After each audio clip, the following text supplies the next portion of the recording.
Hail, adventurer, and well met. You're listening to the Adventure Check podcast, so gather your gear and prepare your spells, because Curse of Strahd starts right now.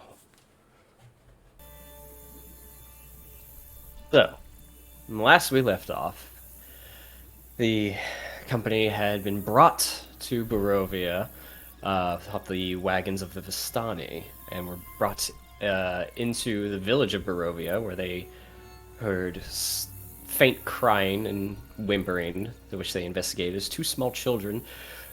They conveyed to them that they were scared and that there was a monster in their basement and they wished it gone.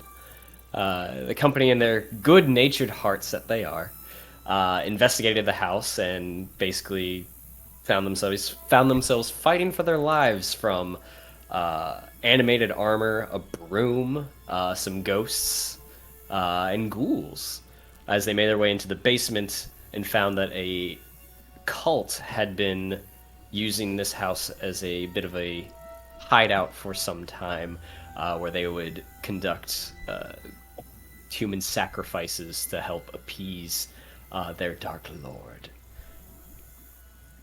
However, when they confronted the spirits of this cult, the cult demanded a life, a sacrifice, and the party here refused, thus angering the cult, and a shambling mound took form and began to try and devour each one of them, for the cult would be appeased. Something would die that night. Luckily, despite Jade being engulfed, the party was able to slay the shambling mound and make their escape, as the house itself seemed to take shape, and doorways turned into scythes and moving blades trying to keep them in. Walls, if they were destroyed, turned into swarms of rats, and the very air itself became poisonous. But they did make it out all in one piece, luckily, and limped out back out into the village of Barovia, and took a rest in a nearby inn, though the people itself were very dreary, not much to say. They rested, and the next morning they made their way out of the village of Barovia, looking for the travelers that brought them here. Having been inside that house for over a day, they weren't waiting for them, so they left. In their journey down the road, they came across a old friend of one of the companions, Zips, his animal companion and mount, known as Styx, the spider. So they found him, and they progressed onward, and where we will begin tonight is at a crossroads in Barovia. Off into one direction, you hear the sounds of what seems like music, laughter, and overall joyfulness coming off in sort of like a northern area from the fork in the road on this dreary night. What we would like to do. Cool. Theme. So there's a fork in the road, and we hear the sounds of like a party, right? Roughly, you see in the distance faint glow that you could probably make out as like campfire or something. You hear some music and several voices. Do we want to see what that's all about?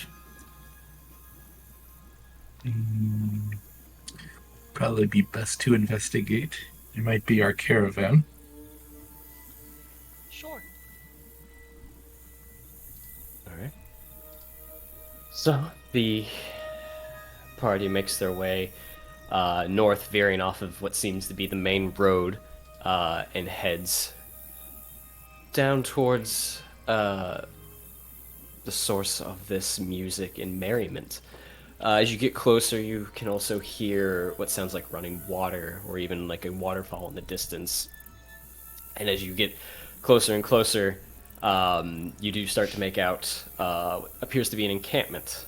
You see several barrel-covered wagons, some draft horses, and roughly about like a dozen, maybe 2 dozen people gather around 2 different fires and seem to be drinking, telling tales, and just overall enjoying the evening. And based on your interactions with people over the past day or so, you recognize that these particular individuals are much more flamboyant, based on in comparison to anyone that you met in the village of Barovia, and in fact, they seem to match those that brought you here.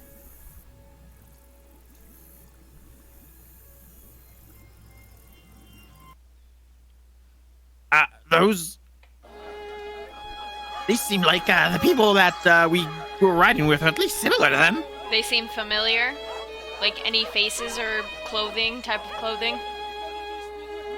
Well, as I said, the clothing seems to match those of which Gotcha. that came with you. Okay, I missed that. In terms of the faces, you're currently too far away. But as you're making your way up here, the road gradually disappears and is replaced by a twisted, muddy path through the trees. Deep ruts in the earth are evidence of the coming and going of wagons. The canopy of mist and branches suddenly gives way to black clouds boiling far above. There is a clearing here, next to a river that winds from a small lake several hundred feet across. 5 colorful round tents, each 10 feet in diameter, are pitched outside a ring of 4 barrel-topped wagons. A much larger tent stands near the shore of the lake, its sagging form lit from within. Near this tent, 8 unbridled horses drink from the river. The mournful strains of an accordion clash with the singing of several brightly clad figures around the bonfire. A footpath continues beyond the encampment, meandering north between the river and the forest edge. They don't look like a threat of any sort. What about that big tent? Let's take a look. I mean, honestly, I only came here to find sticks, and I found sticks. And I give sticks just a little scratch.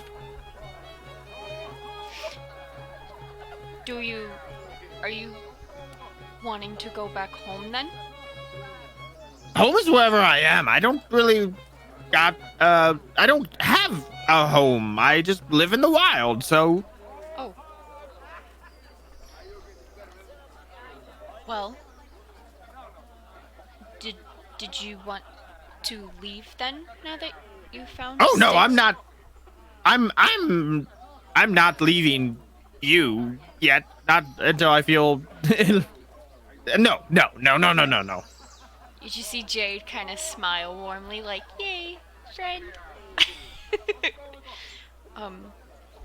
Well, perhaps these are the people that left us and or are friendly, so we can walk up. I can't sneak or anything if you're trying to figure out something more sneakily. Sneaking is not in my forte. I am super sneaky, but I don't know if we're meant to be sneaky here. I don't know. Are they? Jade and Eltharion, as you guys come up the road and you see gathered around the fire, you see one individual sort of standing above everyone else as they're seated listening to some tale. You recognize the one spinning the yarn as Standamir, the one that you met back in Daggerford.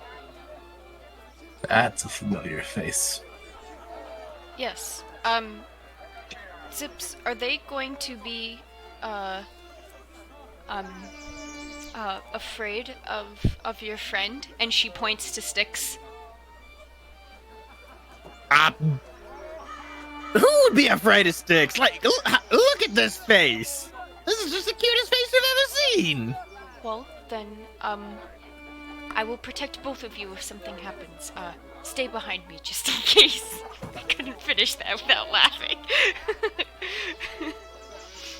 Jade is gonna suddenly be like, okay, let's go, but she's making sure she's in front of Sticks and Zips just in case, like, people see Spider and freak the F out. So you're approaching. Yep. I am, at Yes. least. I will approach too. I am on top of Sticks. I will Naturally. also approach you. Okay. So the party approaches off the road and past one of the barrel-covered wagons heading towards the fire. And as you get closer, a couple of head turns sort of look over in your direction, eyeing all of you. A little bit longer gazes land on Zips and his companion, though no one seems to pay you much mind. As you do get closer to the fire and you sort of like make your way in there, Stanimir recognizes all of you as he was on the wagon on your way in. Ah, my friends, you finally found us. I trust your little diversion, whatever it may be, back in the village was successful. You call a house trying to eat you successful, then yes. Well, Can you believe it? There was a baby in that house. Of all things. I imagine there are many infants in the village of Barovia. Wait, you're telling me there's more of them? And not those types of baby Sticks. Normal babies. Well, if you'd give me a bit of moment, I was just in the middle of a tale. You're more than welcome to stay and listen a bit if you so choose. Now, where was I? As he sort of strokes his long gray beard. Ah, yes. A mighty wizard came to this land over a year ago. I remember him like it was yesterday. He stood exactly where you're standing. As he points right at one of the people that was standing off sort of in front of him and off to the left on the opposite side of the fire. A very charismatic man he was. He thought he could rally the people of Barovia against the devil Strahd. He stirred them with thoughts of revolt and bore them to the castle in mass. When the vampire appeared, the wizard's peasants' army fled in terror. A few stood their ground and were never seen again. The wizard and the vampire cast spells at each other. Their battle flew from the courtyards of Ravenloft to a precipice overlooking the falls. I saw the battle with my own eyes. Thunder shook the mountainside, and great rocks tumbled down upon the wizard. Yet, by his magic, he survived. Lightning from the heavens struck the wizard, and again he stood his ground. But when the devil Strahd fell upon him, the wizard's magic couldn't save him. I saw him thrown 1,000 feet to his death. I climbed down to the river to search. Zips raises his hand. Yes, my green friend. How can someone have 1,000 feet? I only have 2. Truly remarkable the mind of a child is. I think you just blew Jade's mind with her -2 intelligence. Wait, 1,000 feet?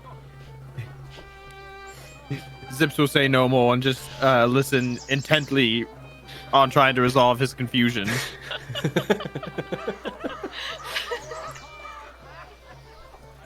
I climbed down to the river to search for the wizard's body. To see if, you know, he had anything of value. But the river Ilvis had already spirited him away. Everyone sort of just mutters amongst himself as he concludes that recount that he witnessed many years ago. So, my friends, I'm glad you finally found us. Are you enjoying Barovia? No, by all means, you can go first. We made some friends at the house? Maybe? Were they friends? Rose and Thorn? I think so. More like we put down benevolent spirits to rest. I'm just happy I got out of the house and the baby didn't eat me. It sounds like you have had quite a trying period for your first day in Barovia. But it is good to hear that you have made friends, so you think. Zips raises his hand again. Yes. I have another question about your previous story. Go on. When we were first coming here. Now, hopefully this isn't just the player knowledge getting in the way, but you described Strahd as like your prince, a good guy. But the story, the wizard called him a dreadlord, which doesn't sound like a good guy.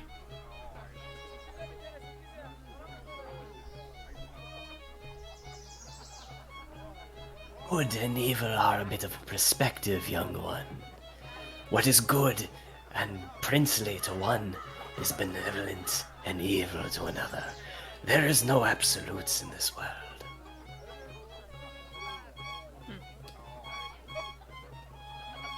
His spirit was taken at the end? The wizard? I do not know. It's very possible. The river spirited him away. It took him away. The river? He landed in the current of the river Irvis, and it swept him off before I could find him. I lean into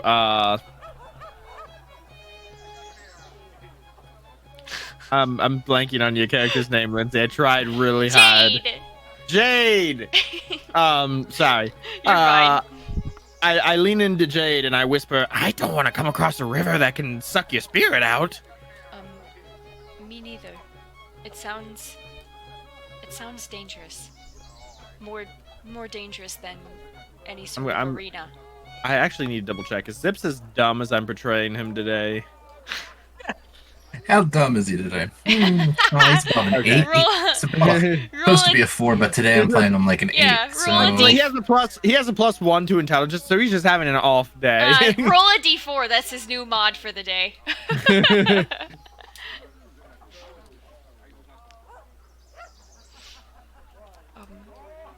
Is this river near here? Is it part of Barovia?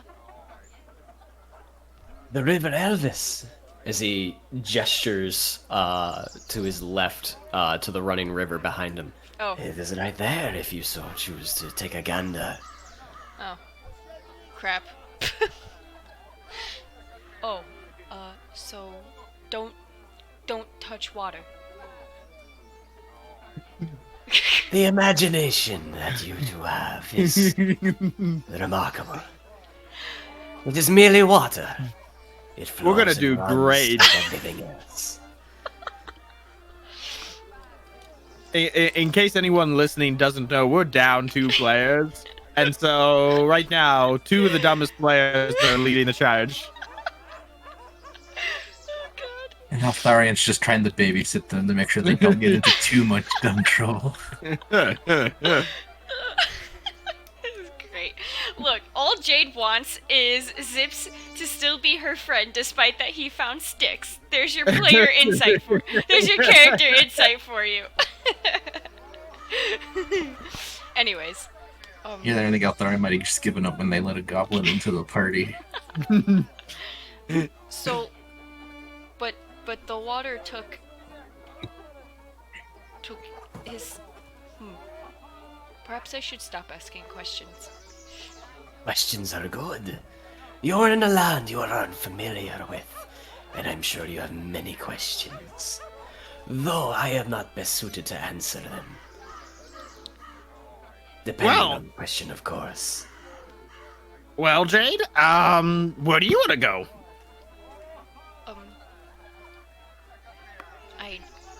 I don't know yet. I've never been asked that.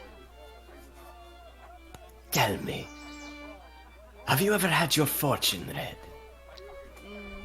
No. I've seen it, but I have not. I heard my granny used to read fortunes, but she was dead by the time I was born. Most unfortunate. One of the oldest goblins in the tribe. 12 whole years. Can you believe it? She is a paragon to her race, I am sure. And you could hear Lindsay laughing from the other way.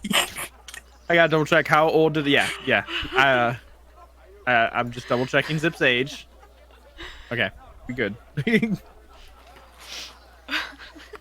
Well, if you have many questions of the land, and if you've not had your fortune told before, I suggest you visit that tent over there. And he gestures to the larger tent that is sort of lit from the inside. Oh. Sounds interesting to me. What do you think, Jade? And what's your name again? Every session we have to relearn all of the names. Eltharion. Eltharion. Your name's very long. Do you have a nickname I could call you by? L. No. Just call him that. Okay, L. You got it. I'm gonna smack the top of his head. Like okay, Eltharion. Thank you, Goblin. Excuse me. The name's Zips. All right, Zips. I can respect that. Let's go get our fortunes read. Yes, that sounds like fun. Yes, please go. Your other companions will conveniently stay out here out of the way because I have nothing to add to the story right now. Wait a minute. One of these names on this piece of paper I'm seeing looks really familiar to a certain NPC in a different gig. I have been found out. Zips is gonna raise his hand again. I expect the same voice. Zips, my friend, you do not have to raise your hand for every question. Oh, excellent. You know, this felt very, just like, very, like a teaching moment. So I was being careful. I was being polite. That's a mistake. Sticks and I are a little hungry. Do you got any food for us? We do. We have plenty of food. What do you require? Anything that is either still alive or recently killed would be preferable. I believe, Oh I do believe we have a few hares that we have caught earlier today that have yet to be done away with, if you would like to take those for your friend. Excellent, thank you. Somebody comes up, like, carrying on a stick with two rabbits tied to it, sort of flailing about, and just hands it down to you. Zips is gonna go ahead and rip just one of the legs off one of the hares. And then Breaks it off. And then he's gonna go ahead and give the two hares to Sticks, and then Zips is gonna take the leg he just ripped off and just go. Do you need those returned as a favor, like more to hunt for what you have given us? She's looking at oh my god, what's his name? We can't remember names tonight. No, I've never been able to remember the Bastani Camp leader's name. Standemir. Yes. Standemir. Jade's like, Don't make me spell it. Jade's like, that's way too hard. Do you need more rabbit for hunting since we took some? We have plenty. It is perfectly all right. Oh, I think I will get my fortune told unless you are busy eating, Zips. Perhaps I can go. No, I can eat. I can eat on the go. She's gonna look at Altharian. Are you coming too?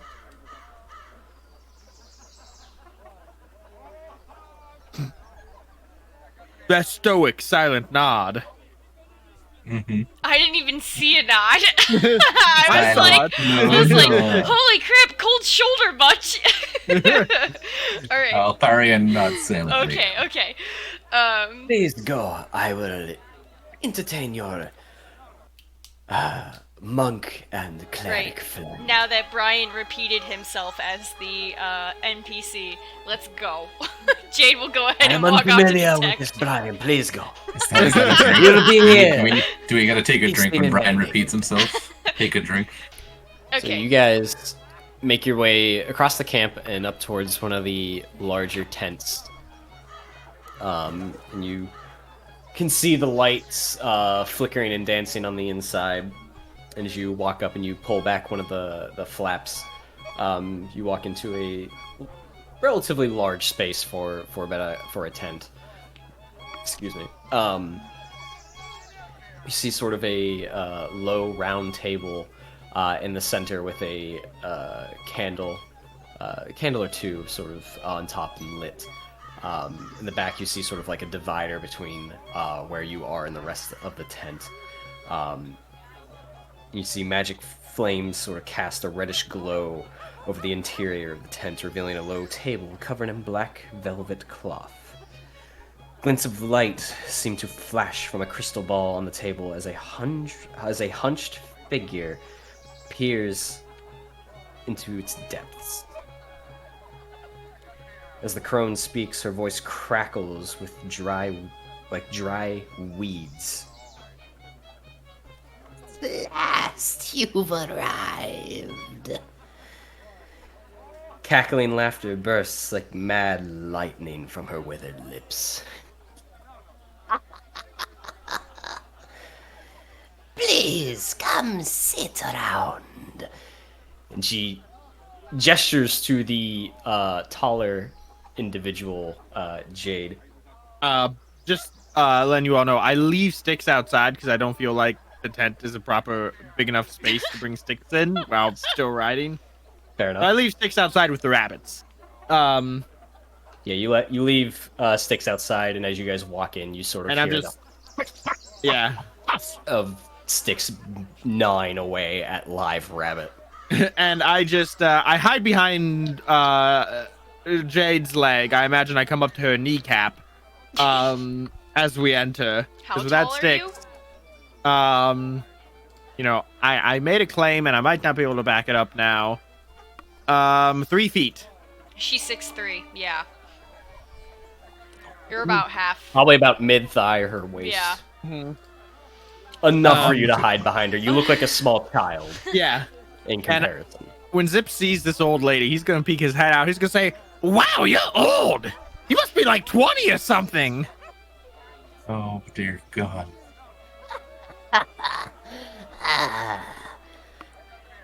And she sort of reaches out, and her fingers uncurling one by one, long, bony fingers. And she gestures towards Jade. Jade, the fearless gladiator of Waterdeep. Oh. And she looks behind her leg. Zips. Survivor and wanderer from the Yellow Claw tribe. And then over to the tall and brooding elf. And Eltharian, paladin of his kind. Please come in and sit. Jade looks at the other two and goes, "Oh, you're famous too?"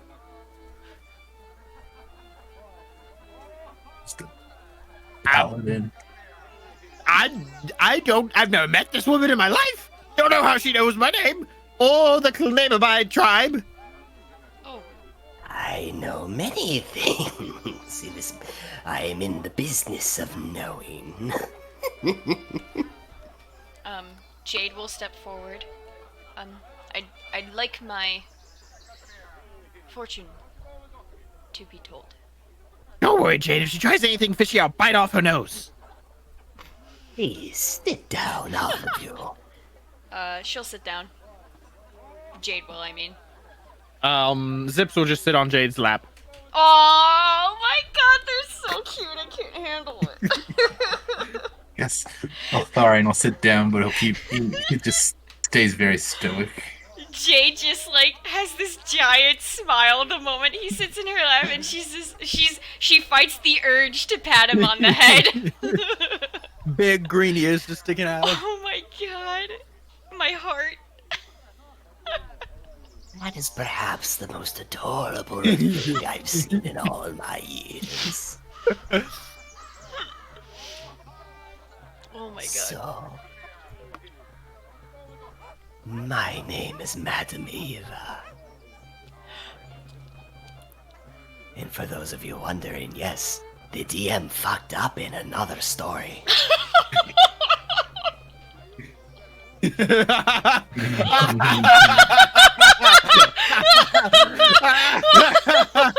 For those of you who don't know why we're laughing, we do a Lord of the Rings stream where there's a Madam Eva who is a completely different character. And that was an accident. That was I had a different name for that character, but in the spur of the moment, I looked at the wrong notes. And now canon is canon. Oh, it could just be like an alternate personality or whatever. No big deal. Or maybe some long lost sister that took I love it. Some long lost sister that took her name and made it her own life. That means In a this exists in completely the same different universe. I was gonna say that means it's the same universe as Lord of the Rings. Fine, parallel universe. That's then. a mind fuck. Multi-universe theory. Multiverse theory. Alright, blog post time about multi-universe theories. Let's go. The multiverse of adventure check. I love it. Let's do this. Here It's like comes the fan Marvel. fiction. It's like Marvel no. all over again. This is No. the deep lore.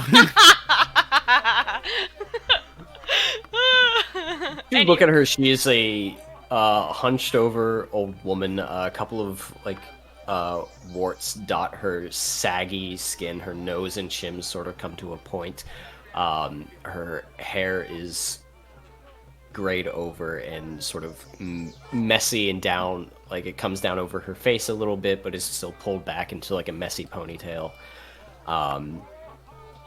She looks like she's probably about in her 70s. Skin is wrinkly and sort of grayish. Not like grayish in terms of like undead or unhealthy, just sort of like it's lost its color over time. As the three of you sort of sit down around the table, she looks over the three of you. Ah, yes. I am Madam Eva, and I am one of the seers of this wandering Bastani tribe. And it is no accident that you have made your way to this camp. For I believe... She like holds up her hand that sort of shakes a bit as she gestures to all of you. I believe amongst you there is someone who is destined to help break this curse over Barovia. Jade looks at both of them. Probably him. And she points to I Altharian. agree, probably him.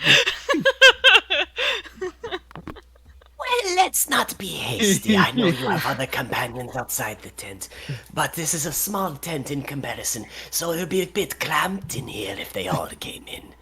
I can only imagine the most important of the ones are here now. Oh. So... what questions do you have for an old seer like myself? Zips raises his hand. Yes, Zips. 2 questions. The first, do I have to raise my hand to ask you questions? You do. I hate being interrupted. Excellent. Second question. When do I die? Classic question. She grips the crystal ball in front of her and closes her eyes, and she like slowly moves her hands over the crystal ball, and you see sort of like dark fog inside swirl about and shift and change. She's like, Ah, very interesting. I see that you came from a tribe of goblins. Yeah, I don't talk about them anymore. Ah, for good reason, they seem a bit rude. Ah, your spider. Handsome fellow, that one. I don't know what that sound was. Oh, sorry. The sound of a crystal ball vibrating. It's sending a new notification. I swear I put this on silent. Crystal ball has silent mode. Of course. How else do you think the seers communicate with one another? What does it play on sound? Does it go, you receive a collect call from... Do you accept the charges? Or it's No, I accept no calls from Avernus. It's Matt's one sound where it's like, you've received a message from the great beyond. Oh my god. Okay. Your future is clouded much like the mists that surround Barovia, Zips. There are many futures, and she opens her eyes and looks over at you. There are many futures and outcomes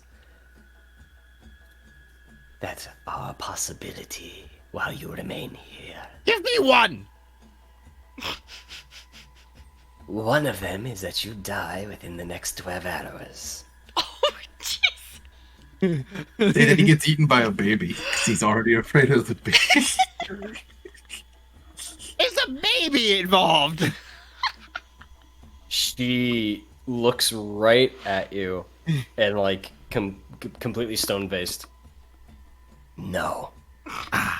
Damn it, I thought I was onto something. Okay.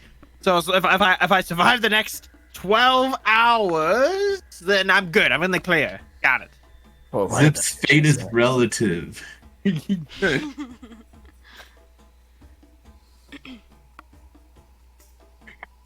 So, I will read you your fortune, but I will read the group's fortune because you are here to help break the curse of our princely Strahd.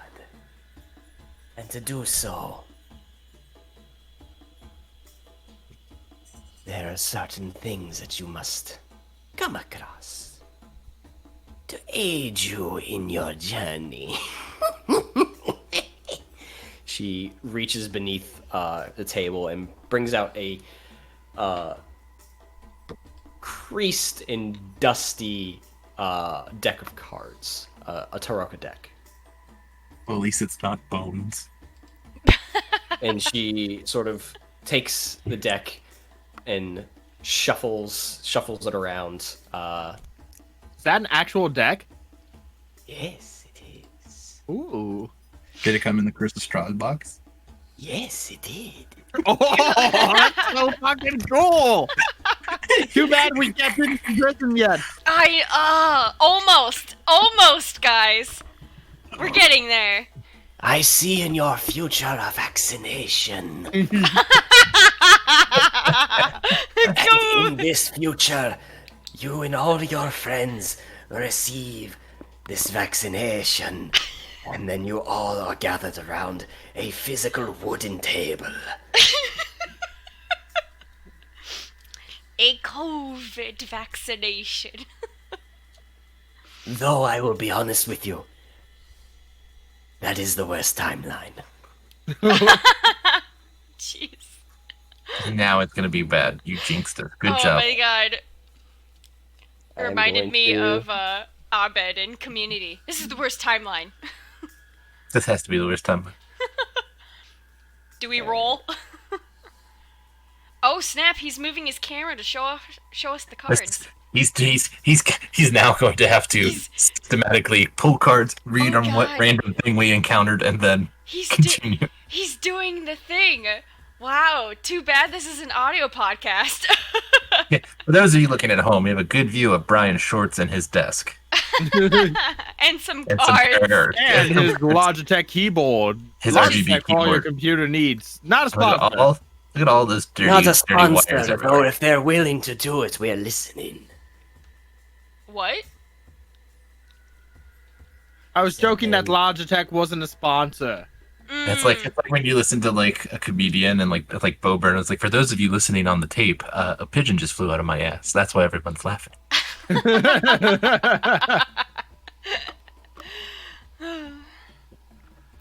She sort of shuffles the deck and puts it down, and then pulls random cards out and sets them off into a separate deck entirely. The cards will tell you of your future and of what you need to do to help break this curse. Well, I'm going to start rolling a new character right now. I don't know what that means. Draws a card, Eltharion just dies on the spot. You suddenly combust. Just drops dead. Strahd's like, ooh, I like elf blood. It's good. Jade will be like, I thought he was supposed to save this village. It's like Evil Dead. He draws 3 cards from one of the decks and places them out. One to the left, And then one atop, and one to the right. And she sets the deck off to the side, takes the other deck where she'd separated some cards from, draws one, sets them all face down, one at the bottom, and then one in the center, making sort of like a cross pattern. That looks like a plus, but yeah, cross. That's a cross. Cross and a plus are the same symbol, you jackass. Appropriate response. If you're going to critique my work, take it elsewhere. Alright. She gestures to the first card that she laid down. This card tells of history. Knowledge of the ancient will help you better understand your enemy. So for those of you taking notes like good little players, What? You mean I can't 100% rely on the DM? no, because you need to recall things on your own. He will not always give you what you are looking for. Gosh, we're breaking a fourth wall here. This whole Where? session's been a fourth wall break. We are special today. Where? There's no walls here. I don't know what you're talking about. She gestures to the card at the top of the plus. This card tells of a powerful force for good and protection. A holy symbol of great hope.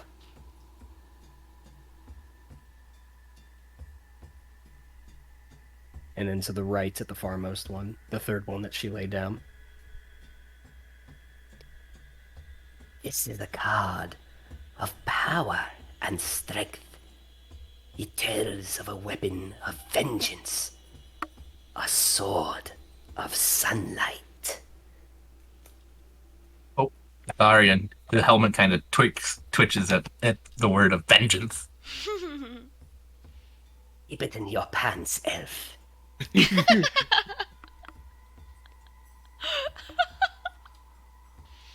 She points to the lowermost one, the fourth one that she drew.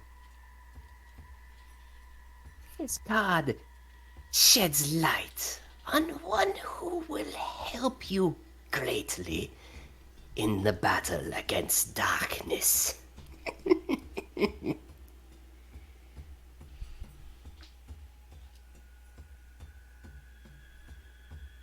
And then finally to the center one, the fifth one that she laid down. Your enemy is a creature of darkness, whose powers are beyond mortality. This card will lead you to him.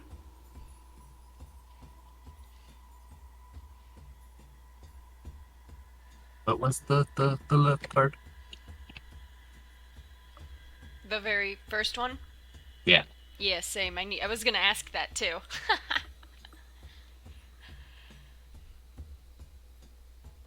This card tells of history. Knowledge of the ancient will help you better understand your enemy.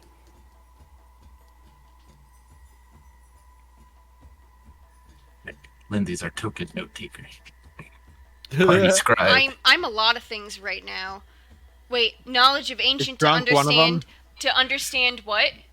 Knowledge of the ancient to better understand the enemy. Enemy. Thank you. That's what I thought. Swear if you make an old woman repeat herself one more time. Oh, DM repeats himself. Drake. Telling you. I'm a lot of things right now. Okay. Oh, I have to silently judge Matt and his bottle of... Zips, that is an awfully large bottle you have there. It's scaled. It's like mostly water. Oh, that makes much more sense. Oh my god. Okay. And the center one was enemy is a creature of darkness, power beyond mortality. Card leads us to him. Yes. Okay. Is there any other questions before I progress with the fortunes? No, I just need to send Matt a bottle of Kettle One. She No, all good. places her finger over the first one and slides it towards her and flips it over.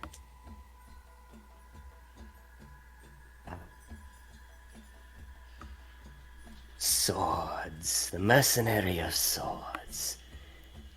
And she sort of holds it up and faces it towards all of you as she sort of gestures with it. The thing you seek lies with the dead under mountains of gold coins.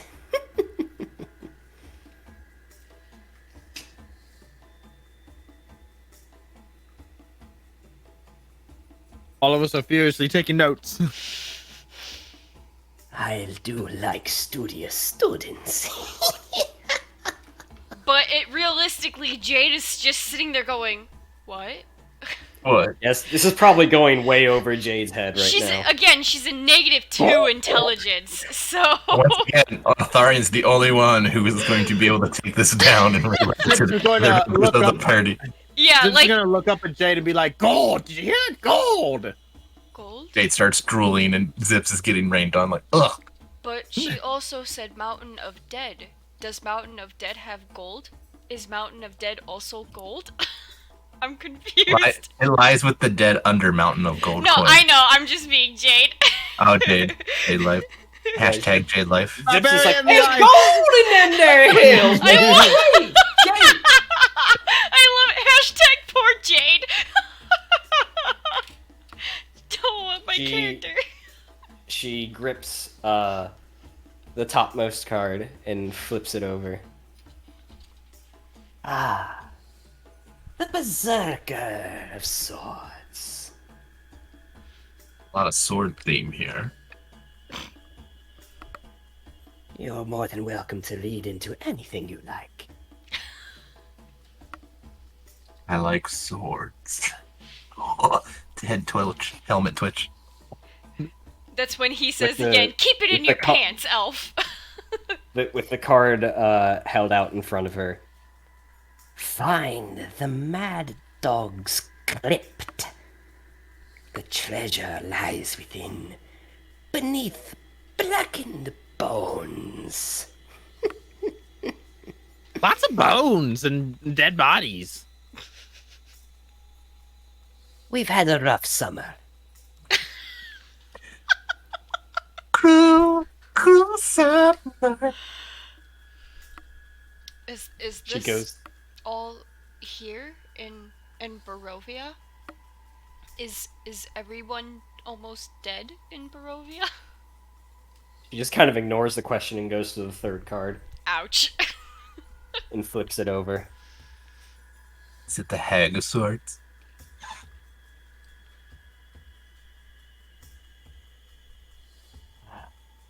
Merchant. Oh Jesus. The merchant Yep. of swords? No! Not everything is of swords, you single-minded buffoon. I just need to get my glasses on, is all, for me to make out what this card is actually saying. Oh, is that what these are? No, Zips doesn't have her glasses. Come here, you little scamp. He says it's just a toddler. He's guarded by a bigger toddler. Who knows how to fight though? Cause forced in arena. Have you ever seen a toddler? They fight pretty hard. Yeah, they can. They can. They're pretty scrappy. Mm-hmm. So what's the merchant say? Have you found your glasses yet? Jeez. You're looking. Brian's But I gonna kill all believe- of us. I just want I Zips know. to hide behind stuff and be like, "Do you got a poo, Zips?" Maybe. You might be a toddler if you hide when you have to poop. Cats hide when they have to poop. Merchant of coins. Of coins! Oh, jeez. Seek a cask that once contained the finest wine, of which not a drop remains. Damn, I'm typing so fast tonight.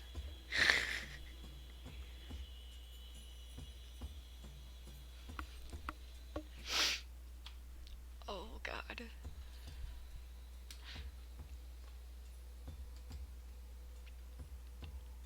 You all have your notes. Oh shoot. That was the right I got one? it. Yeah, it was the right one. Okay. It was the right one.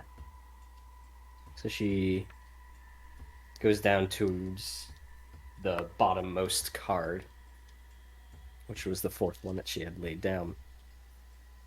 She gestures down to the bottommost card and flips it over. The seer. Oh, that's you! Entitled, yes, but not in this case. Look for a dusk elf living among the Vistani. He has suffered a great loss and is haunted by dark dreams. Help him, and he will help you in return. Is this also one of sword or coin? No. It is just the seer. Oh. Is it important whether they are of sword or coin or nothing or something else? What is important is their meaning. Okay.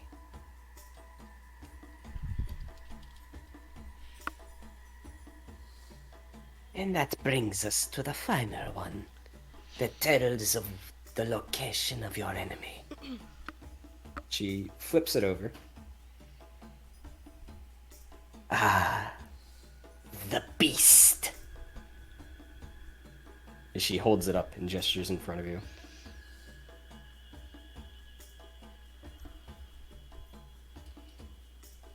The beast sits on his dark throne.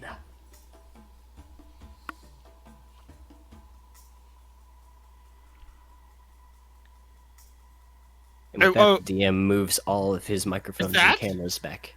Is that it? He just sits on his dark throne?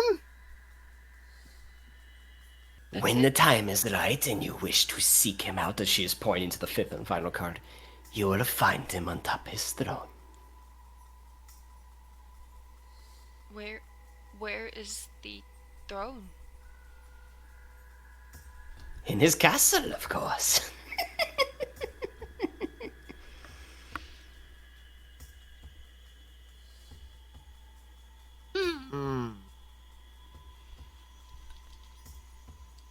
This is the group's fortune, you said? Yes. I mean, I'm just here with Jade. So whatever Jade wants to do, that's what I'll stick around for. Such a simple life. So, Yeah, easy enough. I don't have a home anymore. so do we seek all of these things, and that's how we find the beast at the throne? I think we do the beast last, because that sounds very scary. These are all, as Madame Ava has said, that help us lead to lifting the curse upon Barovia. So One of these people are right here with the Bastani. We should probably start there. yes, I agree. But is that with all of them together, is there some other meaning or story? From what her explanations of, we have a protection symbol, a weapon, someone who can help us, where to find our enemy that's causing this, and knowledge to better understand this enemy and the locations that we clues as to locations we need to find.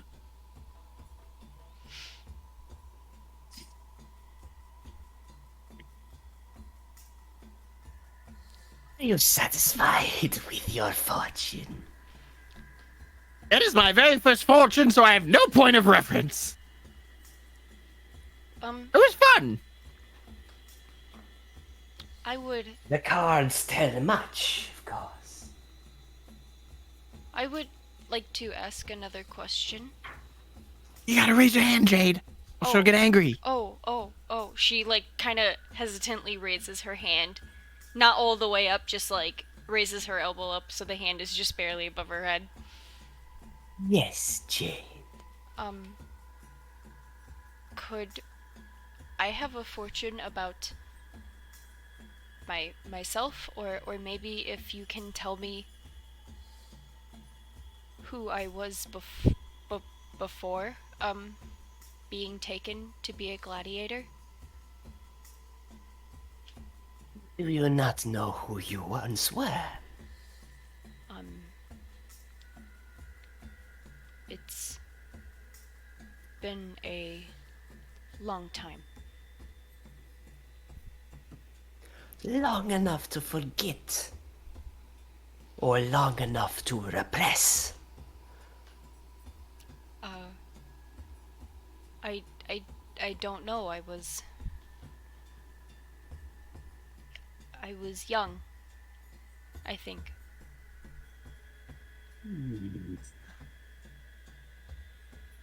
She outstretches her hands with the palms up towards the sky. Please, give me your hands. So she kind of makes sure her arms go around Zip's head, and she doesn't hit him or anything, as she places her own hands in Madame Ava's palms. Zips is gonna just give a small growl, just like ah. Zips. One of the things you will learn in life is sharing.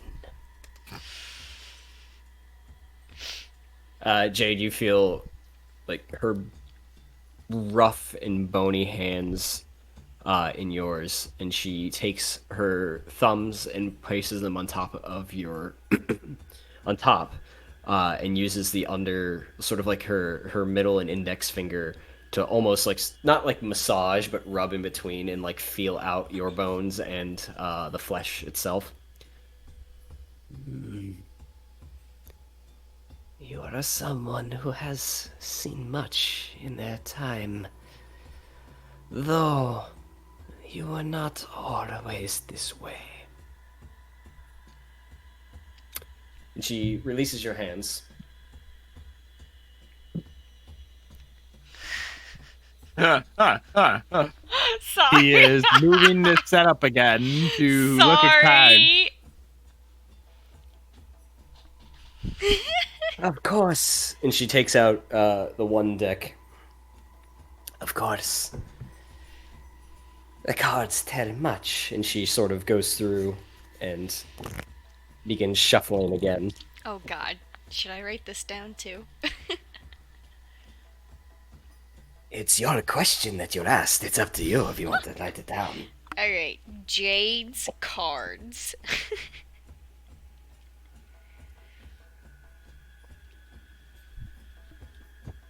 She, after she finishes shuffling, she places the deck down and puts 3 out in front of her. And then she takes the one on the far leftmost and then flips it over. The trader of coins. Trader? Yes, trader as in a merchant. Oh! Okay. She holds it up to you. Okay. The trader of coins. An opportunist. A silver tongue. Found you when you were small. So small that you were not able to comprehend the nature of his business. Or your own nature, for that matter.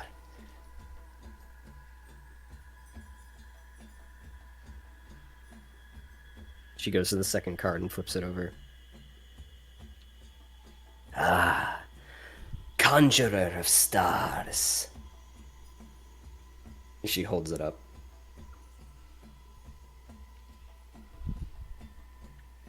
When you were young, the trader found you as a pale and stone-like creature. He took you to the conjurer, a mystic, who found innate abilities within you. Something natural, of course. Something that was more of a heritage, but forgotten because there was no one around to teach you.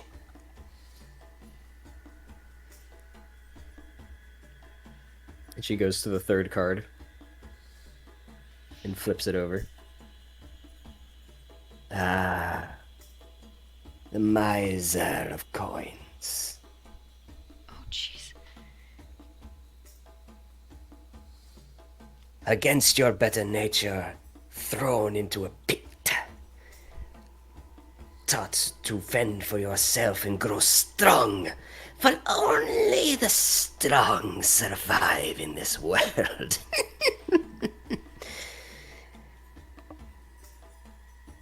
It appears you've gone through much in your time.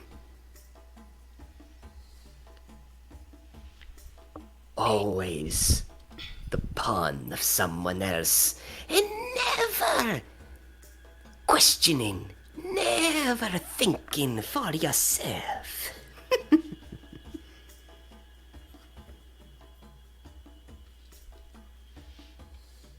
I was taken? It appears you were taken at a very young age. Even potentially abandoned by your family or tribe. Or left inadvertently. It is hard to say. The past is clouded. But be that as it may, you were taken. Whether you were found or by force, you were taken by a lowly trader who didn't see you as a weak thing needing protection, but as an opportunity of someone to make him coin. Such is the way. And then a mystic who informed him of latent power beneath you. And yet I feel you have yet to discover this yourself. Power. And then the miser, of course. The one who forced you to fight for coin and pride. Zips, you can sense Jade tensing up a little bit.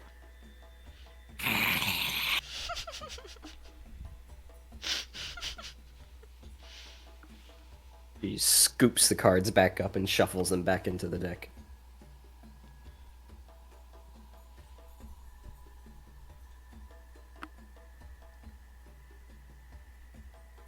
That's satisfy your curiosity.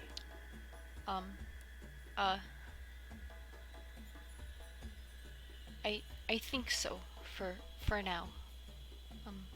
Thank you. You're most welcome.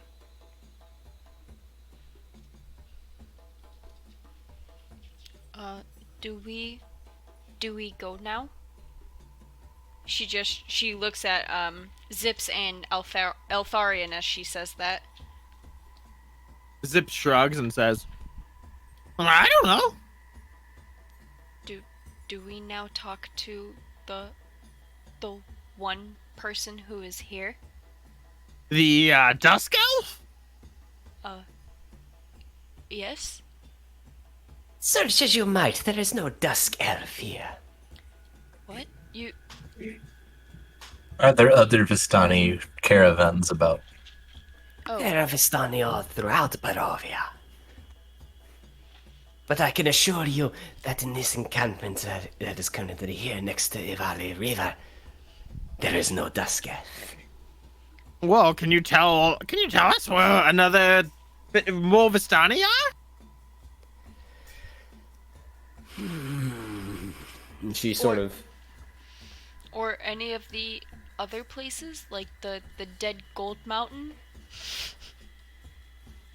These are things in your fortune that you must discern and find for yourself.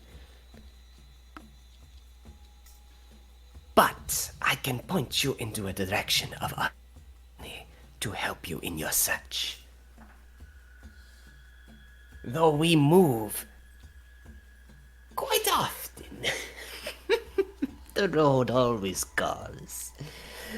No The man's road ever yard. goes on. That it does. Oh, Matt. The road ever calling. And we are a people of travel. And do we like to travel and see new things? Though, there perhaps something. Another group of Vistani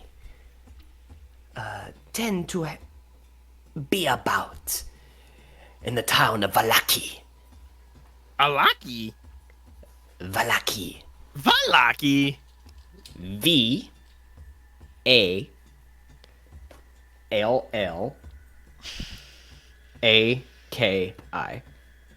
I got it. I spelled it right.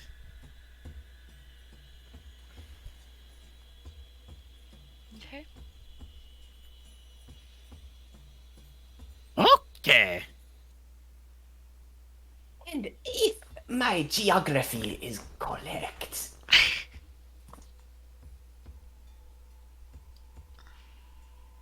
As she sort of like puts a finger to her lips and thinks a bit.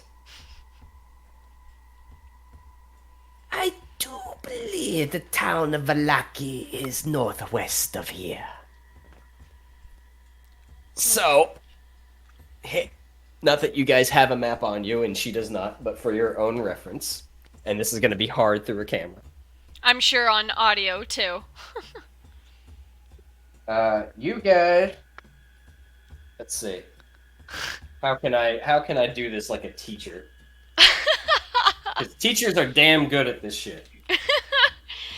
For those the not far watching, right- Brian is trying to hold up a map and reference to it at the same time.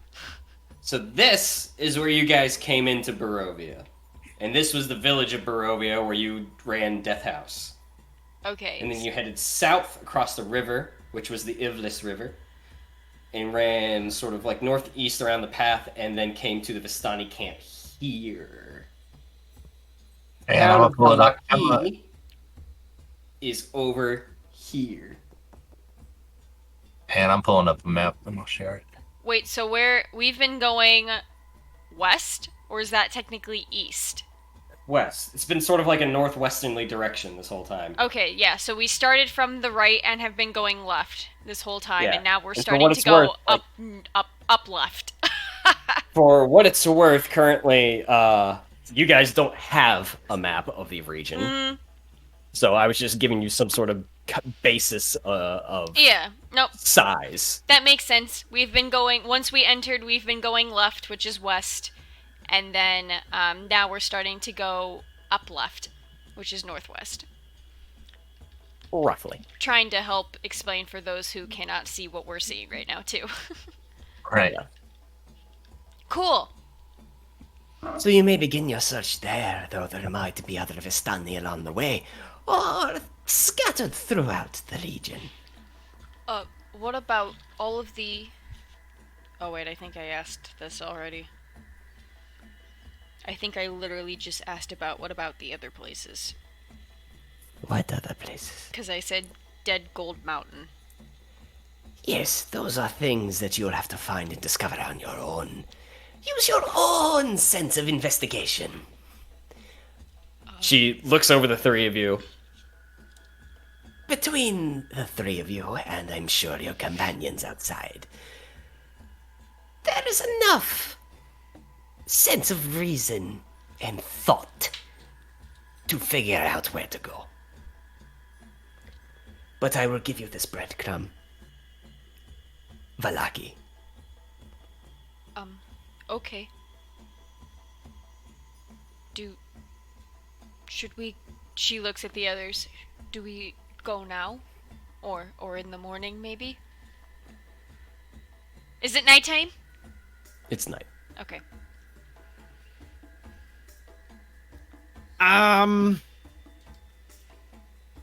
You know, I'm fine to go now, actually. I'm not really tired, but, you know, if other people need to sleep, I won't say no. I'm okay. I should be fine as well. Alright. Then we're heading to this, place, Valaki. What about our more human companions? I do They might believe they're need it. outside. We should go confer with them, make sure they don't need rest. Okay. Agreed. You're more than welcome to confer with him, but I doubt they have much to say in the matter right now. True. Thank you, Madam Eva. You're welcome, dearie. You are more than welcome here at any time. It is always a pleasure to see the visitors from beyond our mists. I'll give her 5 gold. 5 whole gold! Holy cow! 5 gold? You think that is what my services are worth?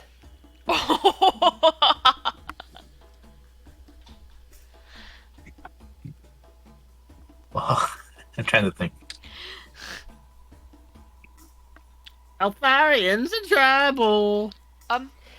I wasn't going to charge you for this fortune to begin with, but you're offering up the coin, and this is clearly what you think it is worth. I know better than to not tip and give appreciation when it is due, Ooh, nice save. especially to those who weave fate and see fate like you.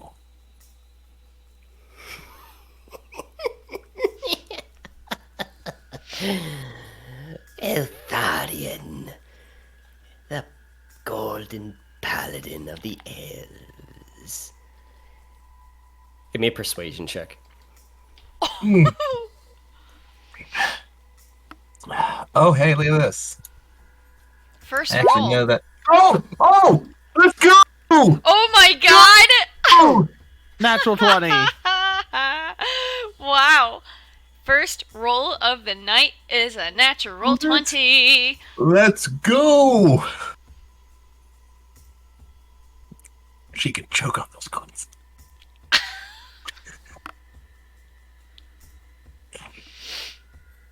He slides the coins back over to the table towards you.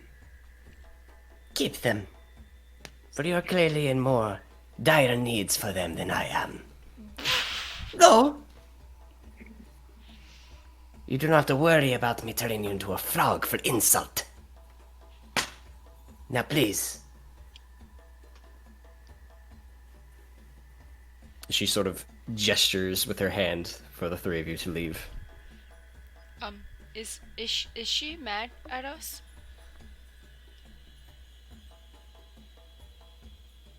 I guess we'll go. And Jade stands up, but as she stands up, she's holding Zips up too, or like picking Zips up, since he was sitting in her lap. Yeah.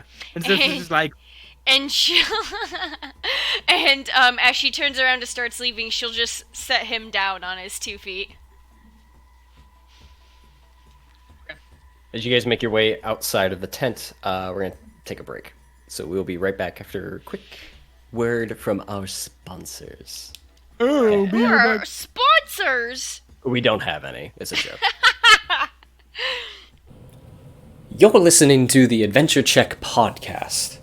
And for all you adventurers out there who like to have a little extra immersion at their table, head on over to battlebards.com and get yourself a BattleBards Prime subscription. A BattleBards Prime subscription will get you streaming access to the entire BattleBards content, the ability to upload and mix with private audio libraries, and a 20% discount on all purchases. So go ahead and get yourself a BattleBards Prime subscription, and when you do, use the coupon code ADVENTURE. Now, we return to Barovia. So, the three of you exit Madame Ava's tent and make your way back towards the campfire where you left your other companions, having your fortune told and gaining some insight as to what you need to find and do to potentially break this curse around Strahd and Barovia. You make your way back over to your companions. What would you like to do? It is still night. The Bastani are still telling stories and thriving and dancing and making merry. The evening is yours. so I'm pretty sure we decided we don't need to wait. We're just heading to this town, right? Yes. Valaki? We could make sure that Kai and Throm are ready to go too, and do we need any more supplies maybe from these people before we go?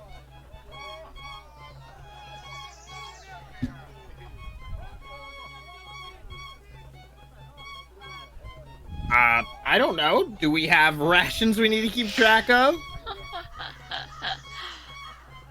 I have some.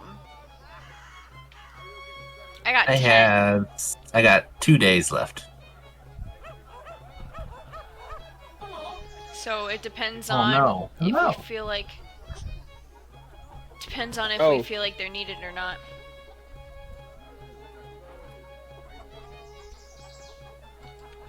Go back to your nap. Go back to nap.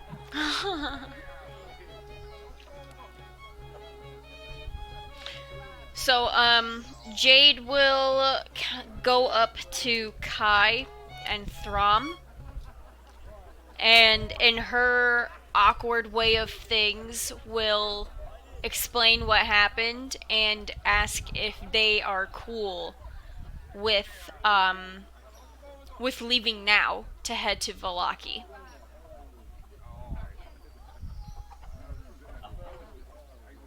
Kai sort of looks at you and blinks, going,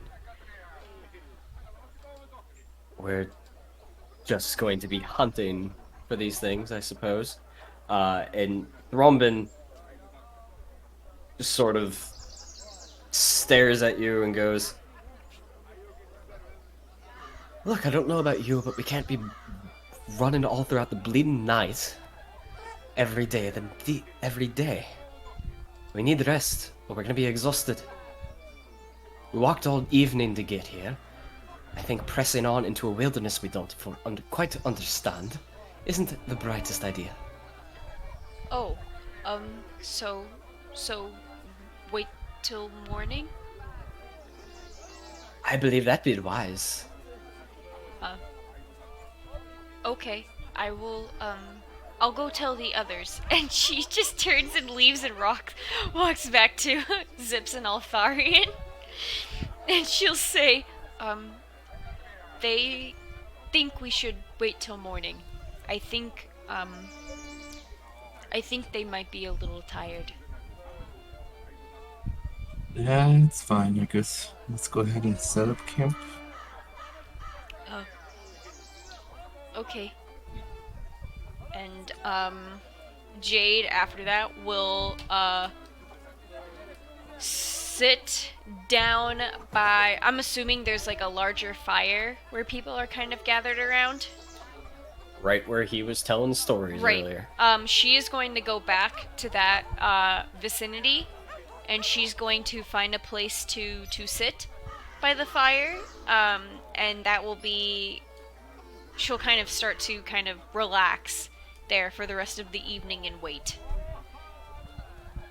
Zips will hang out with her.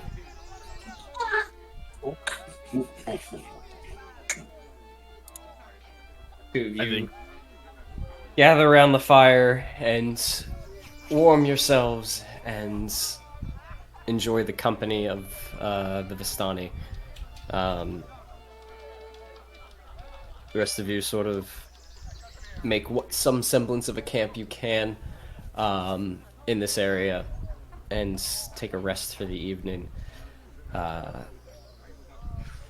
Goes quiet enough after about 2 or so in the morning when the Vistani actually quiet down and turn themselves in for the night.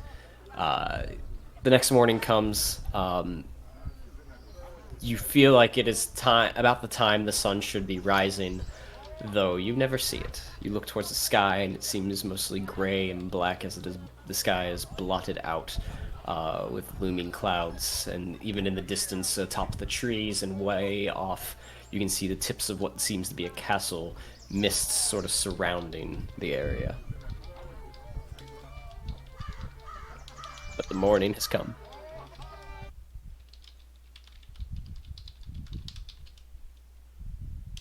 Well, morning's here. Let's ship out to Valaki. And Zips will get on top of Styx and is ready to go. Jade will walk alongside of Zips and Styx. She'll probably be at the front of the group, most likely, but that being said, she's definitely not going to be leading. She's just always used to being the shield. Zips is going to be right behind Jade. Okay. So you guys set out in the early morning. It's a bit of cool. It's probably about mid-50s to 60s, with the sun being sort of blocked out. There's the mist that hangs and looms atop of the trees and throughout the forests.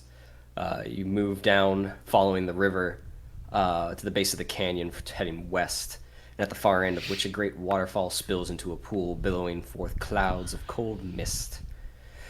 And a great stone bridge spans the canyon nearly 1,000 feet overhead. It's the route you guys took.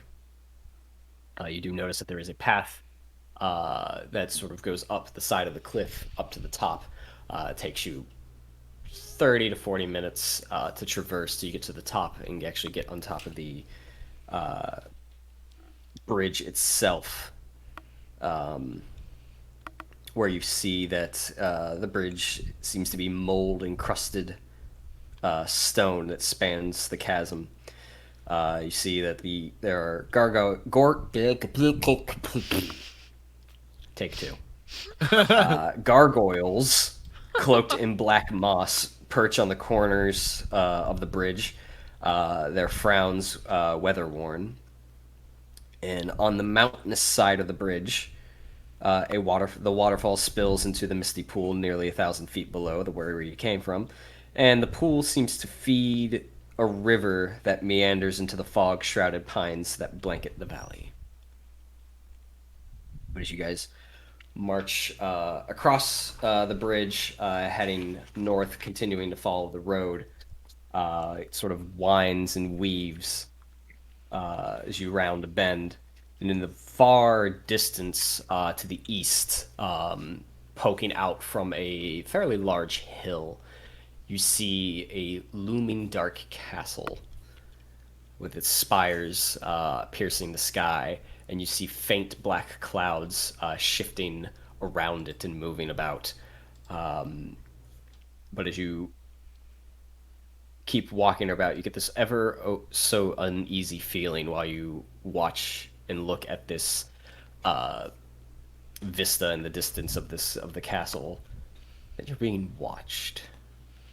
Do you think that's the castle Madame Ava was talking about, where the throne is and the beast and all that? Perhaps. If it is, do we just go there now? Player me just panicked. Do it, you cowards. Player me just went, what have I said? Player me now wants to do it because DM called us cowards. Is there any like signs to indicate what the castle is, like the sign pointing to the castle? No. Not along the road that you currently are.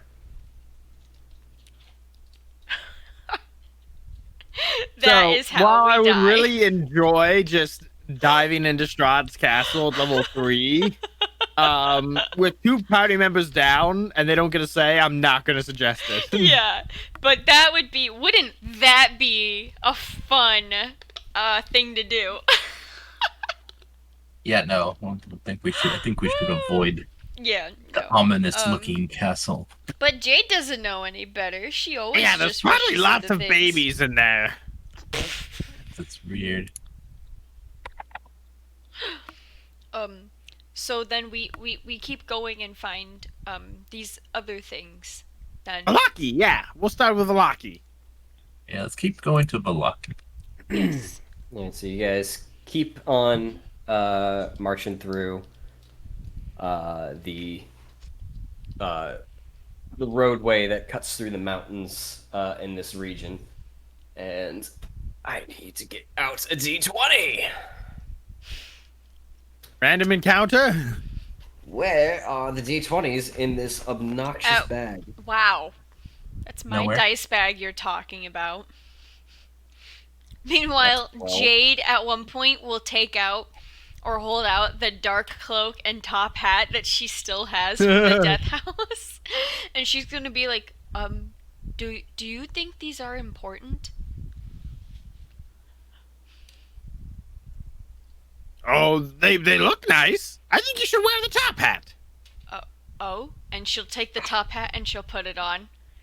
It's probably a Gotcha. little small for her head. It's a little tight, but it will stay. Zips gives her a thumbs up.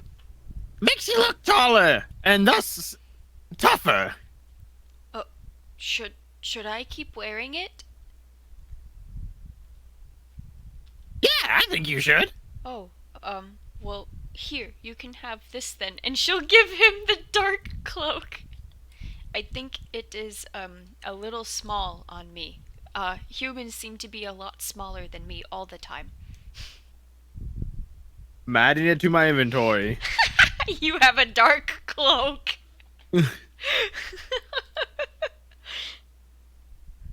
Zips will don the dark cloak.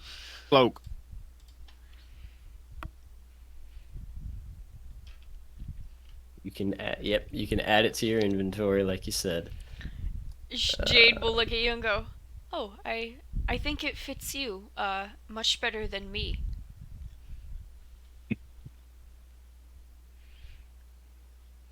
So as you guys continue on through this road, even here in the mountains, the forest and the fog are inescapable. Ahead, the dirt road splits in two, widening toward the east and off into the west. There you see patches of cobblestone in the east, suggesting that the eastern branch was once an important thoroughfare. But you also notice, as you get closer to this intersection, parked at the fork in the road, pointed east, is a large black carriage drawn by two black horses. The horses snort puffs of steamy breath into the chill mountain air. The side door of the carriage swings open silently.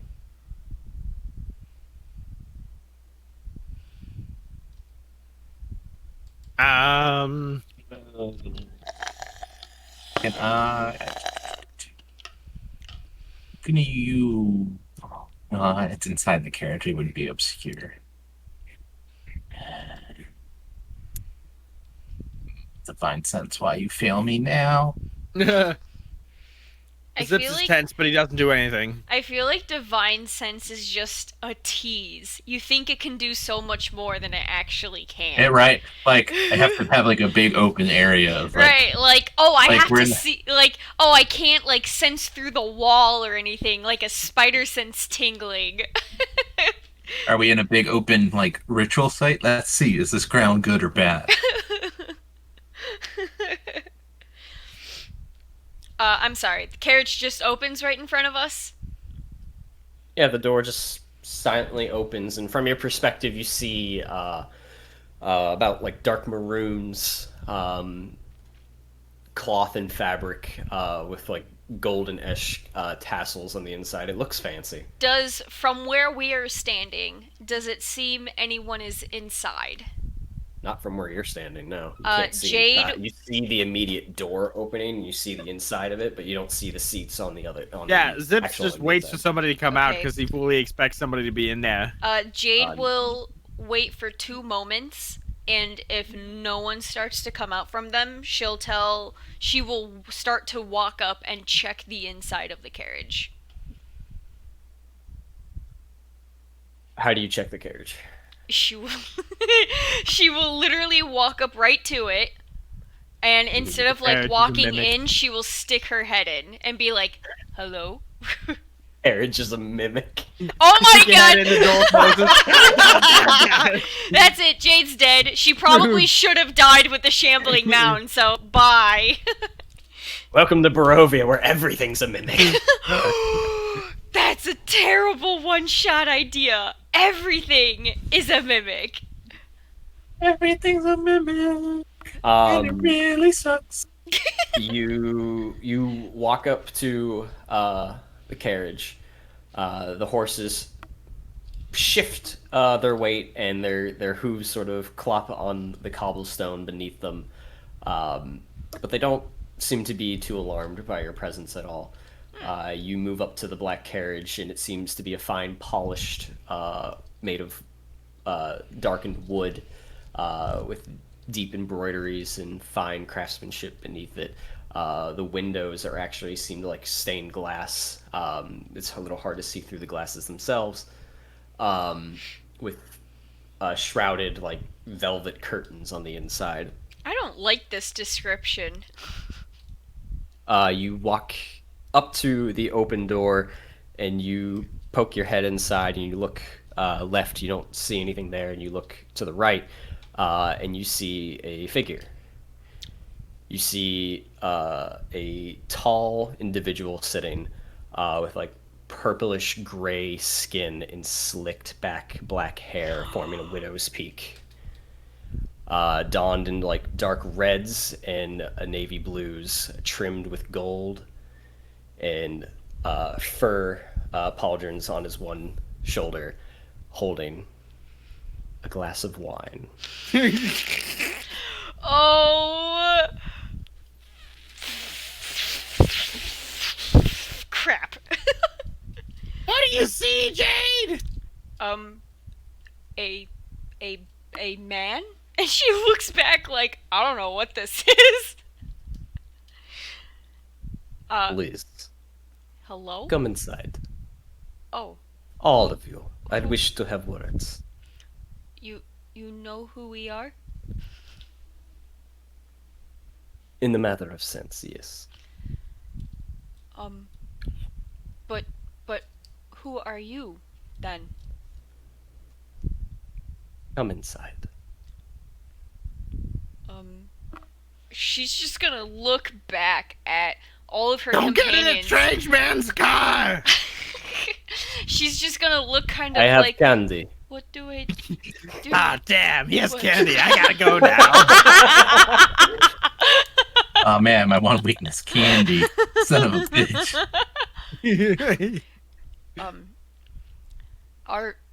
Are you here to attack us? That entirely depends on the nature of our meeting. I don't like this. Zips doesn't like this. A strange man shows up with a coach carried by flaming horses? And she'll just like look back. Do you guys want to Zips does come the hand here? at the neck and shakes his head like, don't do it! Unless you think you should, and then do it, and I'll be here.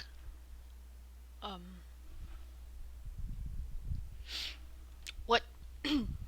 Suddenly she seems to like be a little tougher, and she'll look at him and go, "What? Tell us what you want first." That is not how this works.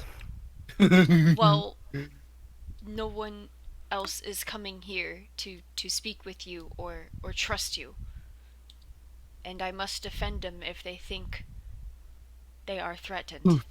You're trespassing in my land. If anyone here is not to be trusted, it is you.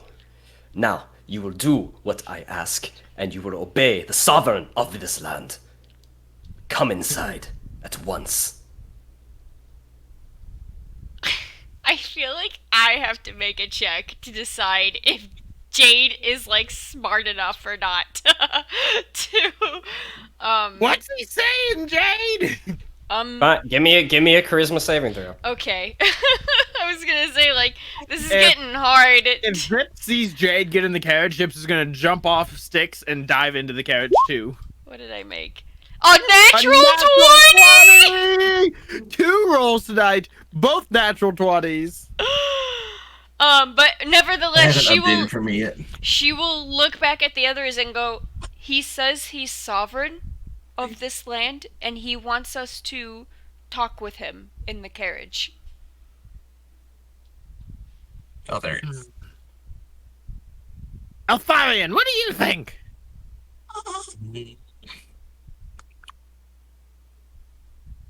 Well, might as well see what there is. Otherwise, we might be currently outmatched.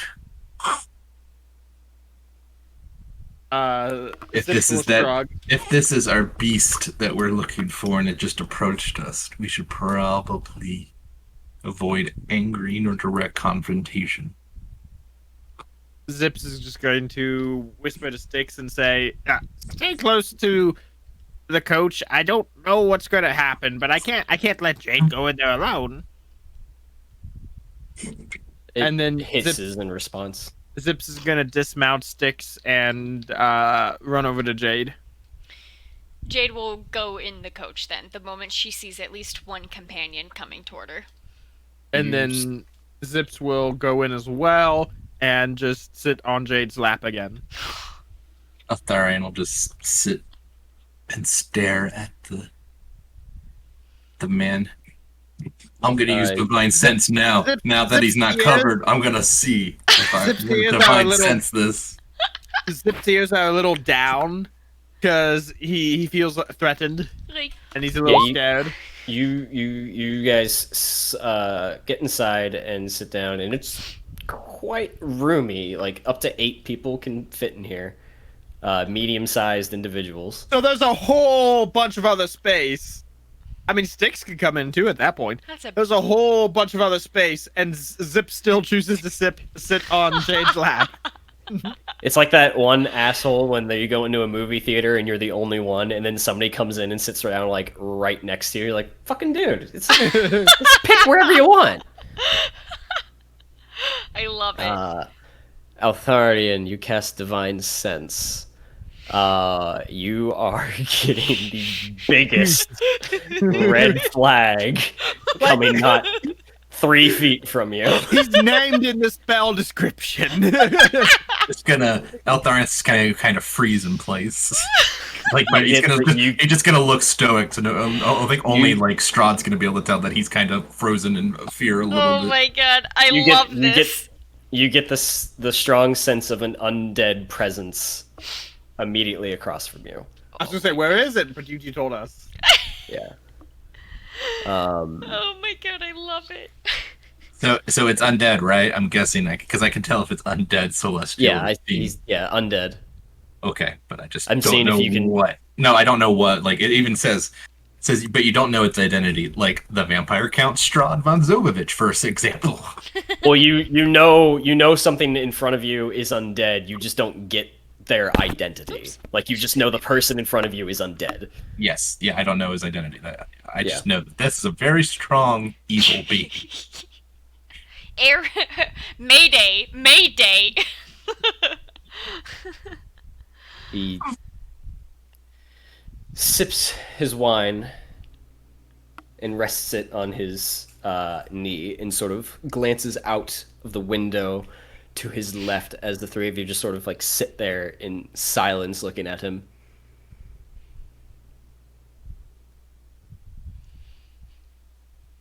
A pity. And his eyes shoot up and look at Altharian. Out of everyone in this group, I expected you not to shit yourself.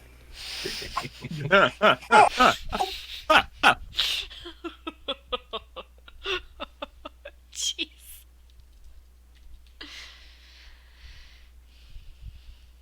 Zips looks up at Jade. Did you shit yourself? I didn't. No. I think you would smell it. I've smelled it before from other people plenty in the arena. Altharian's just gonna stay frozen, like not look stoic, but nobody else can know because Strahd is just gonna the only one that knows. I love this. No, the two of you probably did not out of sheer incompetence. Ignorance. That's the Zips word. Ignorance. Gonna raise his hand. How is Throm reacting? Because I know he's our haunted, hallowed person. Did they all come in? Did everybody come in? I was just gonna ask, like, did we just ditch Kai and Throm? They just sit outside waiting, like, okay, sure. I just assumed they would just. As DM, I don't want to put too many words in other PCs' mouths. So for lack of a better reason, they're not here because I don't want to put them in a future position. They could easily be staying back to wait what happens because, I mean, the only thing Jade said was he says he's the sovereign of this land and he wants to talk to us. And I think as a group it might be pretty easy to be like, okay, how about most of us go in and the other two wait? Or something. Altharian's the only one who knows that this is a very strong undead. Something like that, yeah. And they curse Zips and Jade will not know that Altharian has completely changed in his demeanor. So, okay, that's fine. We'll assume it's just the 3 of us. God help us. Oh my god.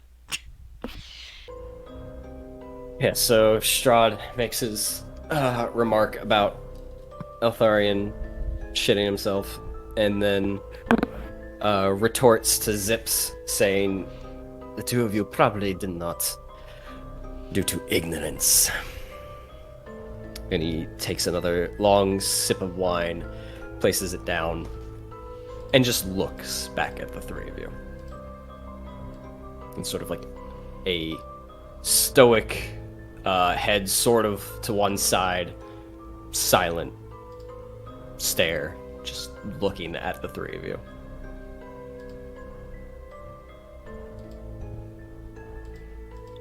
Well, we are here now. What do you want?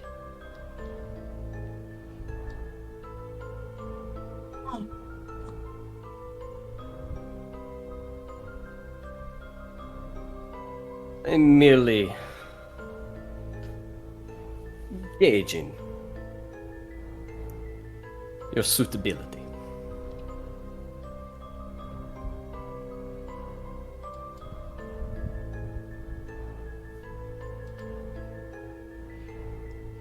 Suitability for what? Is it the hat? That is not your concern, little one. I mean, it's a nice hat, isn't it? He All right. pulls. Huh? No, you go ahead.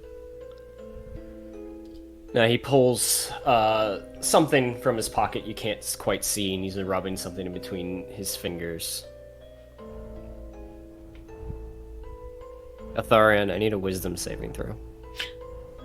Oh no! Uh-oh. Hey, I'm actually good on those. Is it How about another 21? natural 20? No, it's 21. over 20 though. Okay. I hope that was high enough.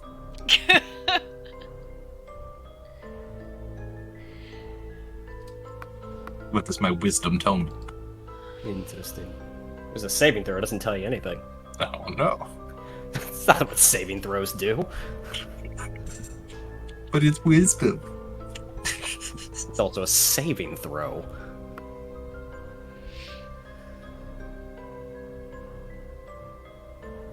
Tell me. What do the three of you think of Barovia so far? You've not been here long.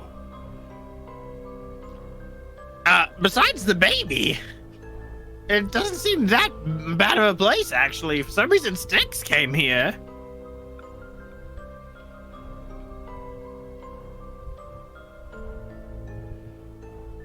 What happened to this place that has made some parts of it seem twisted?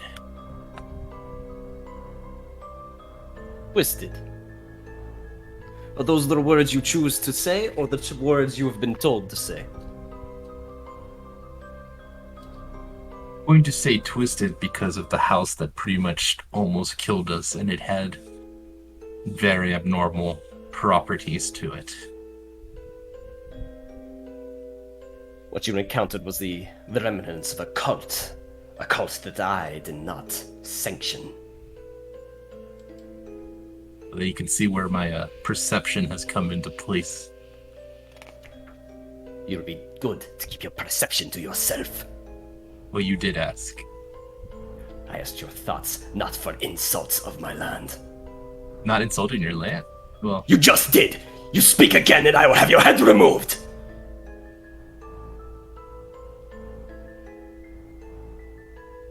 Gypsy is like real now. Jade kind of like hugs Zips to herself a little bit in a defensive. Defensive action. He takes a deep breath and lets out an audible sigh.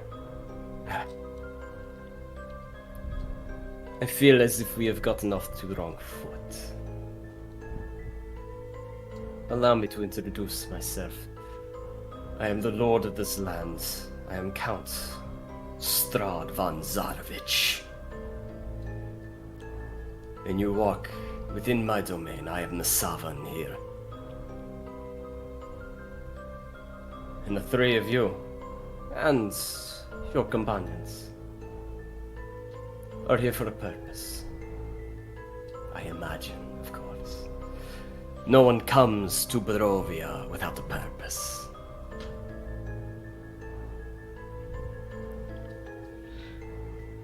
Do you know what your purpose is? Have you had any discoveries while you've been here? Zips raises his hand. He, rolls his eyes. Yes, a green one. I came here to find my friend Styx, and I found them, so I'm good. There has been mention of a curse.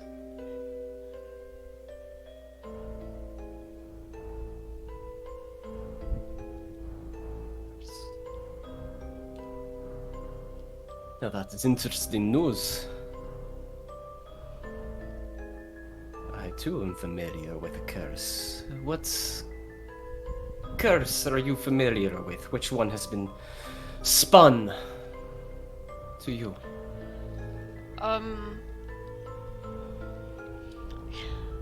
I don't remember too much, actually. I usually don't think. No, you don't think. That is your problem. Zips raises his hand again. Raise your hand one more time and I'll remove it from your wrist. Zips lowers his hand. All I remember, honestly, something about a beast. A beast. Well, in the house there was children who seemed to have passed on, wanted us to free their house of a There was beast in their basement. There was a killer baby somewhere in there, and we were lucky to avoid it. And we seem to have found some letters from you to that lord. Zips is extra frightened right now, so he's just gonna grab one of Jade's arms and just like hug it. Yeah, she kind of just hugs him close. I have no interest in the letters from that house. The members of that cult, and particularly the parents of that family, were lowly and weak and had no business in my kingdom. Fair point. But weren't they cursed?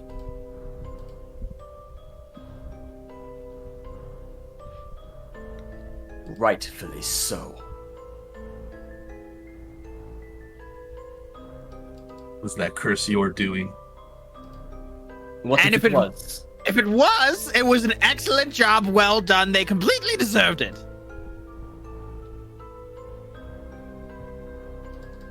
Tell me, Paladin, what did you witness in this house? Monstrosities? Horrors? Crimes against fellow man? There was a haunted broom. That is unnatural. Yes, we've seen some monstrosities, ghoulish fiends, those that have seemed to rebel against the cycle of life and death. I see. And had you been present or in charge at the peak of this cult, in charge and responsible of such monstrosities that you encountered, what would you have done? What would your punishment be for going against your word?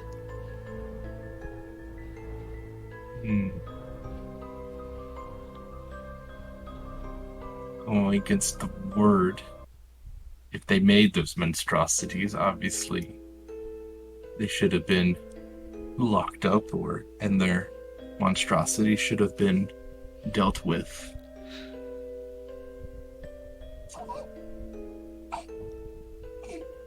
He finishes his wine and holds the glass up towards what little light is coming through the window. Interesting. So you would round them up and lock them away. Deal with their conjurations and their magic. And you think that would be sufficient to end their beliefs and their radical ideas? While their voices can still be heard. While their cancer can still infect. No. Where you deal with the cancer is you cut it out. And that is what I did. And I doomed them to a damnation of eternal life. I think the curse that we mentioned that is said to be on this land is, we were told that there is a curse, now on you, I think, if you are the prince. Travelers searched for people like us to end the curse. He looks over at you, and his demeanor changes a bit. He looks over and goes, "That's a response I did not expect." Fascinating. It's true. There is a curse upon this land and myself. Though I fear the story has been construed. Many years ago, I have been turned into the monster in front of you. And with my love ripped away from me, from my brother. And doomed to walk these lands in eternal life, in sorrow. Until one day, I saw a spitting image of my beloved. The reincarnation, the voice, the looks, the personality. It was her. Ever within reach, but never quite there.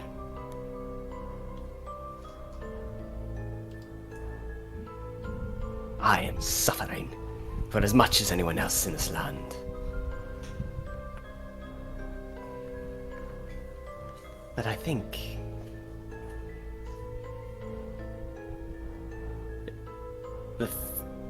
he looks over the three of you, and he wants to say the three of you, but he has, perhaps with the help of the ones outside who are too potentially cowardly, to come inside and have a little chat. But I feel like you can help.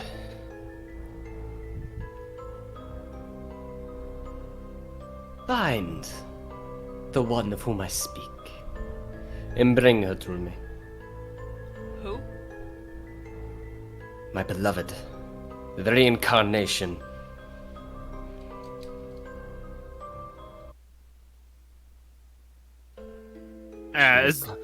Is there a name? Her name was Titania in my past life. Did you say Titania? Yes. Okay. And now she goes by Adelina Kolyanya.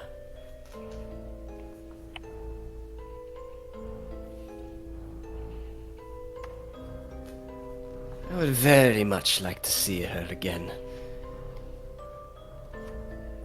Though her bastard of a stepfather is a little bit of a problem. I mean, can't you just curse him? Little green one. You cannot always lead with iron fist.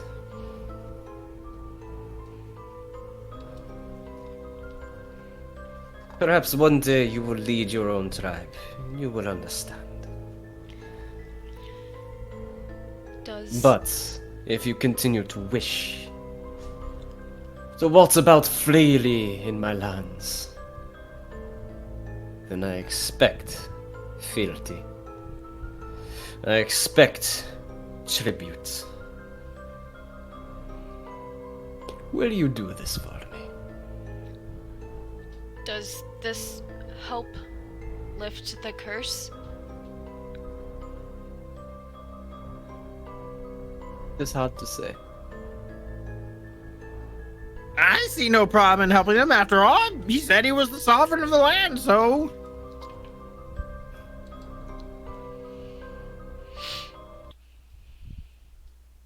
If you do this, then I will prepare a feast in your honor. And when the time is right, I will welcome you to Castle Ravenloft. I mean, a feast sounds pretty good. It's been a while since I've had a feast. Speak out, Helena. And be careful with those who say in the towns below. As the door slowly opens up on its own. Oh, and before you go, do be entertaining. I'll be watching.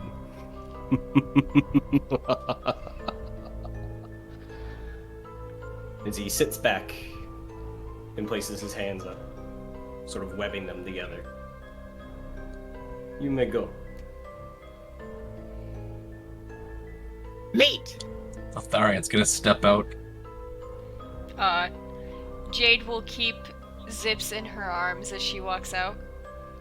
Zips is just gonna give a small wave to him. I feel like you need my baby, Lindsay, so you can pretend it's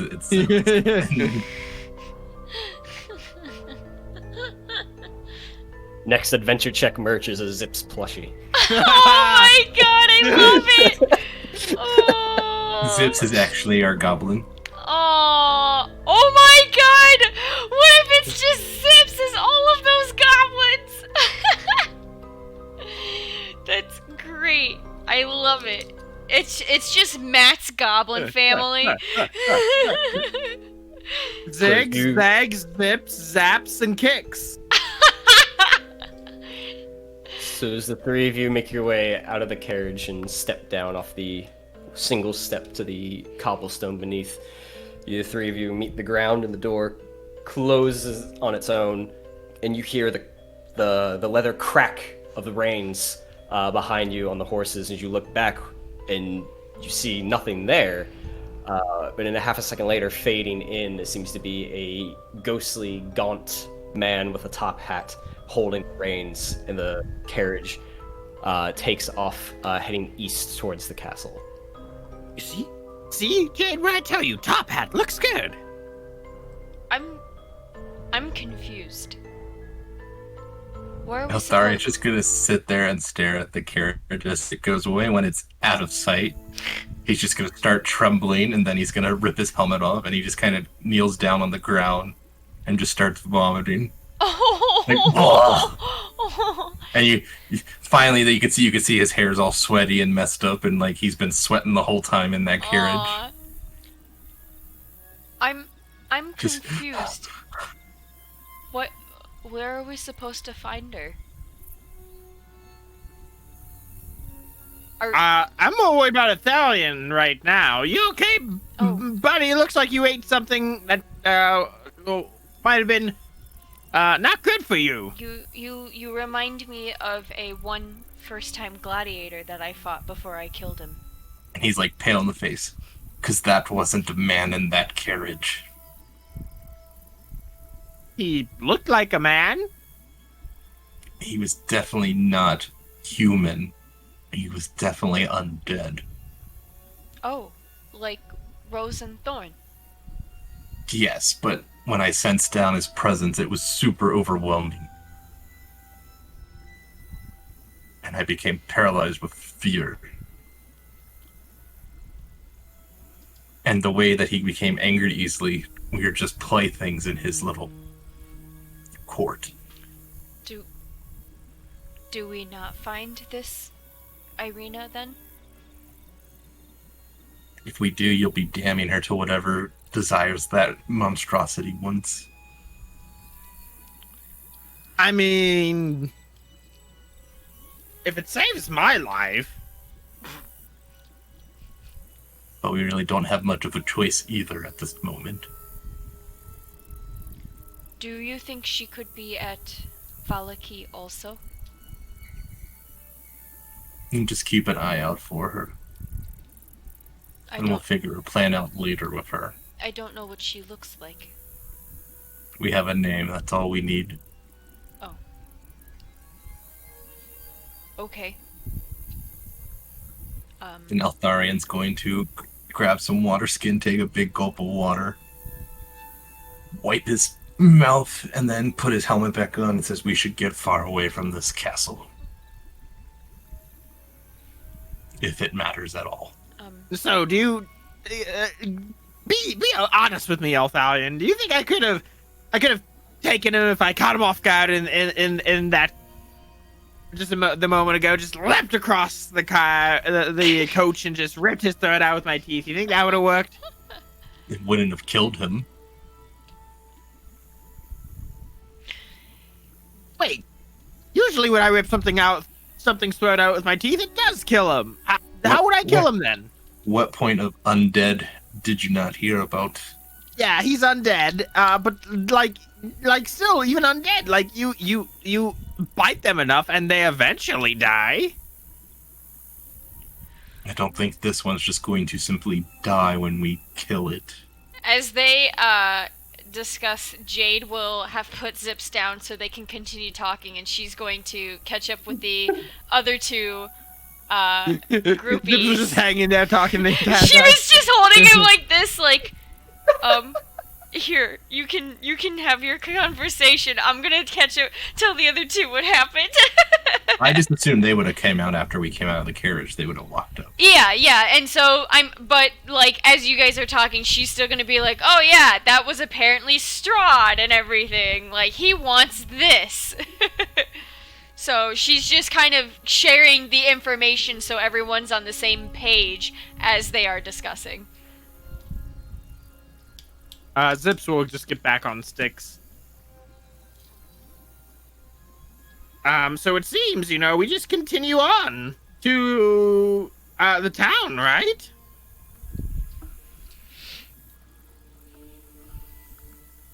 I suppose. I don't think there's much more we can do.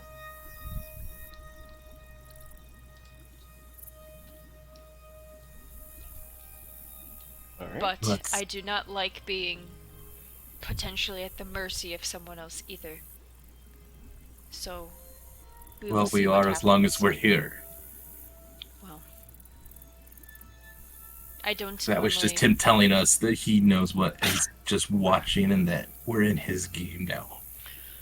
Well, I don't normally take kindly to that. So.